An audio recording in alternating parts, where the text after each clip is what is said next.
katakanlah kita ambil contohnya misalnya durian ya.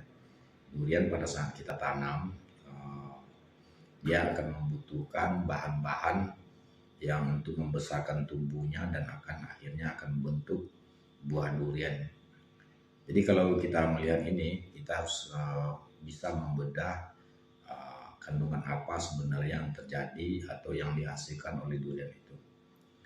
Pada dasarnya semua siklus mulai dari penanaman, pertumbuhan sampai dengan menghasilkan buah itu adalah siklus pembentukan senyawa-senyawa karbon dengan rantai-rantai pendek menjadi rantai-rantai panjang untuk membentuk batang, daun, dan akhirnya juga buah.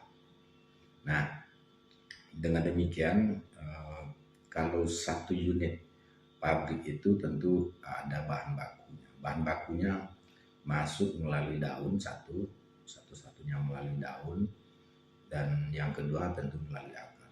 Yang melalui daun tentu karbon dioksida, tidak ada yang lain. Kalaupun ada dalam jumlah kecil ikutan dengan difusi melalui karbon dioksida melalui daun. Jadi unsur karbon ini sebenarnya kalau kita ikuti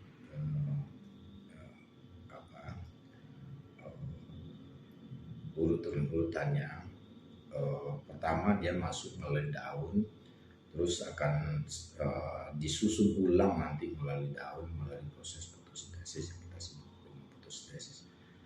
Jadi tanaman durian yang dihasilkan ini kalau dia udah mulai stabil, tentu dia akan menghasilkan produksi durian. Jadi kita bedah apa saja yang terjadi atau yang terbentuk di durian tersebut adalah senyawa unsur karbon, hidrogen, dan oksigen. Kalau kita ambil satu unsur saja, kita ikuti alur-alurnya sesuai dengan neraca massa. Karbon dioksida yang akan membentuk durian tersebut masuk hanya melalui daun yang disebut dengan karbon dioksida. Yang lainnya tentu akan melalui akar yang disebut dengan nutrisi. Selama ini nutrisi ini dikenal oleh pertanian adalah pupuk ya. Pada dasarnya pupuk itu hanya kita sebut sebagai katalis atau biokatalis ya. Yang intinya nutrisi utamanya adalah senyawa-senyawa rantai pendek karbon.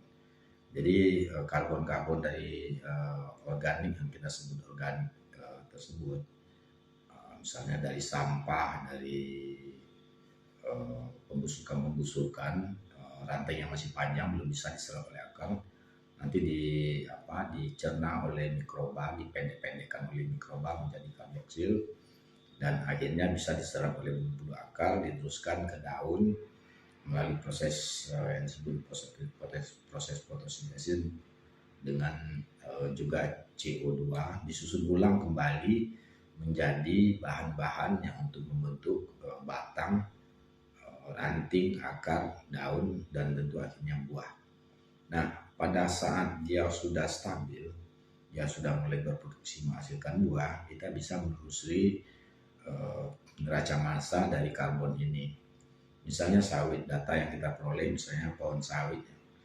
Dari 1 hektar sawit itu kita bisa menghasilkan sekali panen itu sekitar 2 ton.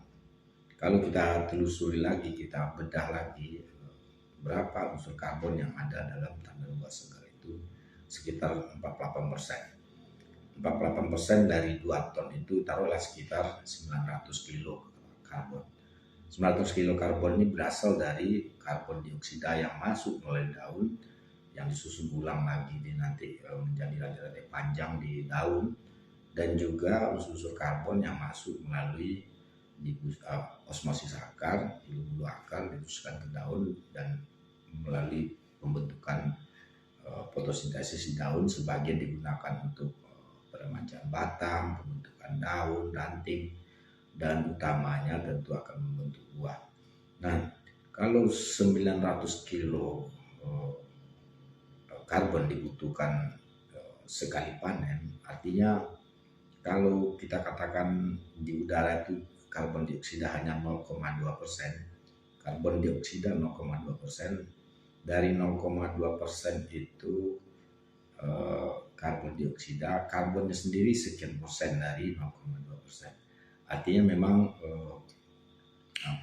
nutrisi utama karbon itu harus kita injeksikan atau kita intervensi melalui masuk melalui media tanam atau melalui bulu akar.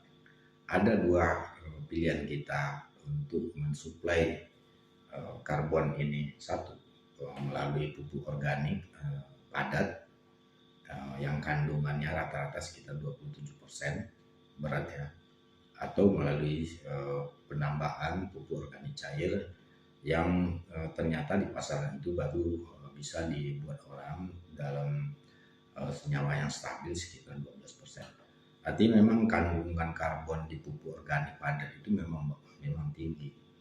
Cuman persoalannya karena bulu-bulu akar itu ada di dalam tanah, tentu harus unsur senyawa-senyawa karbon yang sudah difermentasi atau sudah pendek-pendek rantainya tadi harus masuk ke dalam tanah untuk mencapai bulu-bulu akar.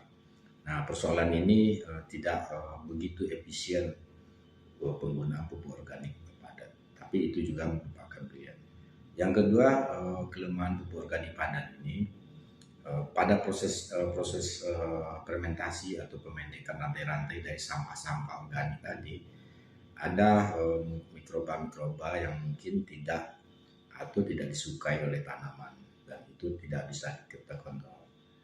Kalau kita menggunakan pupuk organik cair, karena dia dalam media cair, dia dengan mudah masuk ke dalam media tanah atau pasir atau media-media lainnya, masuk ke dalam tanah lebih mudah dia mencapai bulu-bulu akar, sehingga dengan cepat akan berosmosis masuk melalui bulu-bulu akar, diteruskan ke daun. Nanti di daun dilakukan proses fotosintesis. Nutrisi yang kedua, kami bukan cenderung menyebut yang selain karbon ini adalah nitrogen. Kami menyebut ini bukan nutrisi sebenarnya.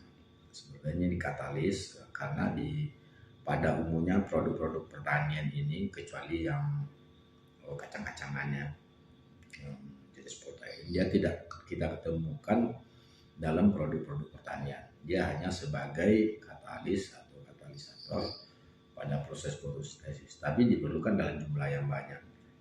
Sejatinya di udara ini nitrogennya ada 78%, tapi karena dalam bentuk N2 dia belum bisa masuk melalui daun.